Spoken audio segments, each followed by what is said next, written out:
शहर के बीचों बीच एक खूबसूरत और साफ दिखने वाली दुकान थी। उसके अंदर बैठा था एक मोटा और चालाक कुत्ता।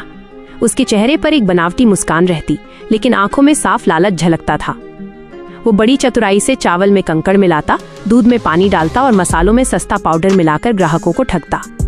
ग्राहक आते, सामान लेते और कुत्ता बड़े घमंड के साथ पैसे गिन गिन कर अपनी तिजोरी में भरता रहता। एक दिन उस दुकान में एक साधारण और ईमानदार बिल्ली आई।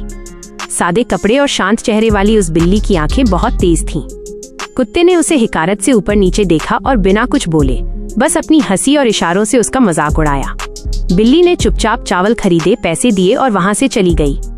घर पहुंचकर जब बिल्ली ने चावल की थैली खोली तो उसमें कंकड़ चमक रहे थे।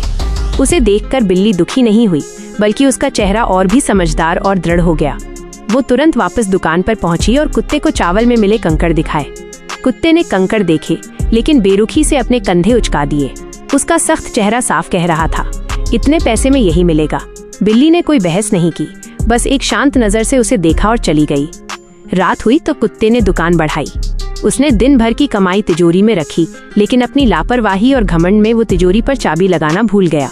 गहरी और अंधेरी रात में चूहों का एक बड़ा झुंड दुकान में घुस आया। उन्होंने अनाज खाया और तिजोरी में रखे नोटों को बुरी तरह कुतर दिया। पूरी दुकान में सन्नाटा पसरा था और बर्बादी हो रही थी। सुबह जब कुत्ते ने दुकान खोली तो उसके होश उड़ गए।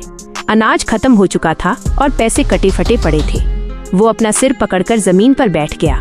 उसके चेहरे पर अब घमंड नहीं, बल्कि डर, पछतावा और गहरी शर्म थी। उसी वक्त बिल्ली वहां से गुजरी। उसने दुकान की हालत देखी और फिर कुत्ते की ओर देखा। उसने ना तो कोई ताना मारा और न ही वो खुश हुई। उसकी एक शांत और गहरी नजर ही काफी थी, जो बिना कहे सब कुछ कह रही थी। बुरे काम का नतीजा बुरा ही होता है। बिल्ली अपनी राह पर आगे बढ़ गई और कुत्ता अपनी ही करनी के मलबे के बीच अकेला रह गया।